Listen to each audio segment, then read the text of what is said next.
Hi YouTube family, welcome back. It's springtime and we are going to plant potatoes today, and just wanted to say a quick thank you for all my new subscribers. I've gotten quite a few over the winter time, and now it's time to put up some new videos now that it's spring, and I'll show you what I got. So these are the Caribe. These are my favorite potatoes of all time. They're so good. They've got a really pretty purple skin, but they're like snow white flesh inside, and they're really good for baking, for like a potato hash, or good for French fries, or good for all kinds of things. And so they're really versatile. I've never used them in mashed potatoes, but I'm sure they'd be good for that too. But as you can see, I've got these starting to chit, which is just allowing the eyes to grow. And so I got Yukon Blush, and these are chitting out pretty good. And they're kind of small, but I like small potatoes too. I like to plant fingerlings as well, although I don't have any of those this year. These ones are called jelly potatoes, and I've read really good things about them. So, and these are actually from the store. These are organic russet potatoes, and I just didn't get to them fast enough, and they're already kind of starting to want to grow. So I figured they're organic. Why not? I'll throw it in one of my grow bags and see what happens. Okay, so this is what I got so far. I've got all the Yukon right here, and this is kind of the middle, and then I've got the jelly potato on this side, and then I got all of the Caribe all over here. And now this soil that I'm using, it is mostly compost. I did have some potatoes that grew out of my compost pile last year, and they did phenomenally well, and so I'm thinking compost is going to be just fine for these potatoes. So what I'm going to do here is I'm just going to kind of dig a hole wherever I have these, and it kind of varies on how deep I actually put it in the ground. Oh, I got lots of nice worms in here. This is my hugel bed that I made last year, and down below is some sticks and some rotting wood and stuff like that, and some logs. And if you look into hugel culture, that's kind of what you do, and it's just worked really well. And you can see there's all kinds of worm activity. Anyways, so I've got this fertilizer. Let me try to do this one-handed. Actually, I think I need to put the camera down. I did actually get a tripod. I didn't bring it out with me today, but I'm going to start doing more videos with showing how I do things instead of just talking about it and kind of hiding behind the camera. I'm going to try to be better about getting more involved, you know. So anyways, I'm not doing anything fancy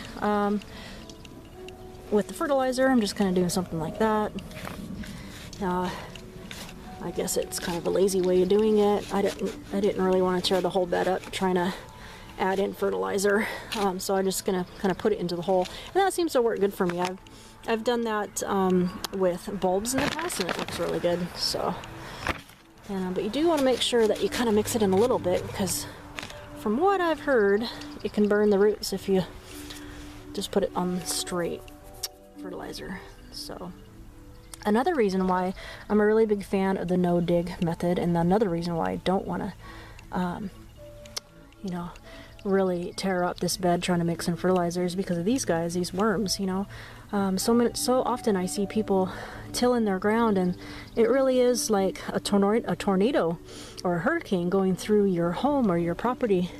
You know, you got to figure the worms live in this soil. It's their home, and if you're tilling it all up, then you know, you're destroying the little ecosystem that they got going on in there.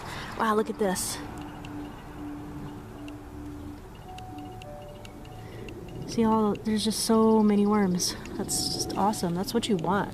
So when you till, you're destroying the home of these worms, and plus, I'm sure to some degree, you're probably killing them as well, because can you imagine a rototiller what it must do to the worms. I mean, I'm sure that, you know, you're going to be chopping a lot of them up. So instead of using the trowel, I'm going to kind of just use my hand to mix this in because I don't want to hurt those worms.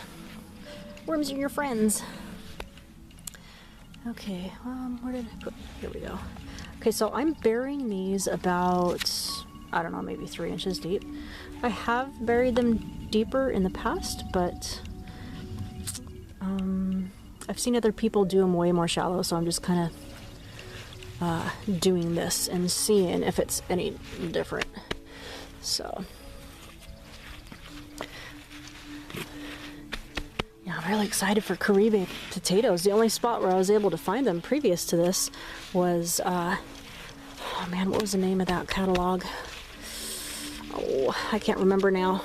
But anyways, it was a catalog that sold a lot of potatoes. You had to pay like a minimum amount for shipping, and it was just expensive. By the time I got like only 2.5 pounds of potatoes, it ended up being like 30 bucks. And then, so I haven't ordered them in a couple years because it's just kind of, I don't know, it's just too much money. I couldn't justify it. And so I went to my local nursery down the street, and they happen to have the Caribe potatoes, and I just could not believe it when I seen it, because I haven't seen them for sale anywhere locally ever. And it was cheap too. I think I only paid like $1.99 a pound or something like that for these seed potatoes, which is an amazing deal. So I just am so impressed by the amount of worms in here. That is just totally awesome. Okay. So anyways, I think I'll put the camera down and do like maybe, I'll speed this up because I'm sure this is gonna start getting boring watching me do the same mundane thing over and over again.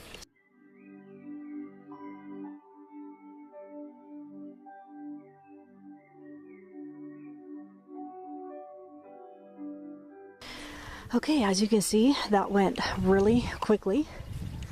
And one thing that I forgot to mention, for those of you who don't know, is when you go to plant your potatoes, you always have to make sure that you plant it with these little eyes facing upwards. Oops. And see, these are called eyes, and these are the sprouts that are going to turn into the plants. Anyway, so yeah, you would never want to plant it like upside down like that. Or if you're planting a whole potato, you would never want, let's see if I can find an example. So for instance, this potato only has eyes right here. You wouldn't want to plant it like that. So you definitely want to plant it facing up. So, all right, I'm going to plant these ones next. And yeah, here we go. Hopefully this is somewhat entertaining for you guys. I just want to show you the amount of worms that we have in here.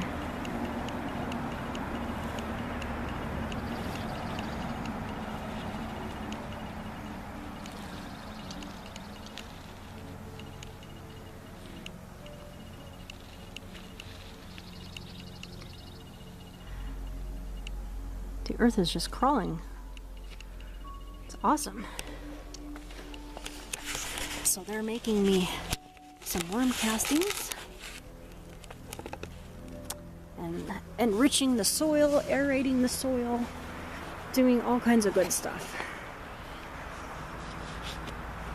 Alright, and I will speed this video up as well, so it won't be so mundane and time consuming for you to watch.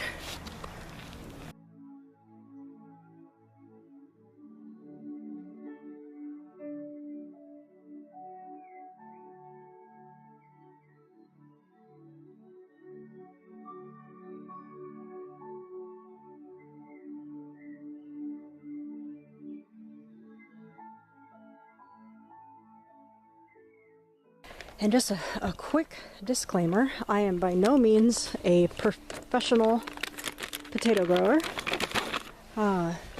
but I have had pretty good success in the past growing potatoes. Okay, I want to show you these really cool sticks that I got. And I did see these on Amazon Prime for about almost $7 for 150 of these. And I'm glad I didn't order them there because I just went to my local Walmart and got them for like $2.50. So yeah, I don't like to support Walmart, but it is what it is. So, but yeah, 150. I mean, I thought it was kind of cool to color code. I could use these red ones for tomatoes. I can use the yellow ones for like sunflowers, the green ones for spinach, the blue ones maybe for eggplant or blueberries or whatever. So I just thought it was kind of cool. I'm hoping that the dye isn't going to disrupt the soil organisms or get into the food. I'm not really too worried about it, although it is made in China. And the reason why I went with the popsicle sticks is because they're biodegradable, and the plastic ones were just kind of getting expensive, and I was having to buy them year after year, and I was just thinking, you know, there's got to be a better way. So yeah. And then also, for my little seedlings in my greenhouse, I thought this would be perfect. Okay, Yukon Blush, Jelly potato, and a whole bit of Caribe. That's it for today's planting. And I will keep you posted when they start to sprout. That'll be exciting.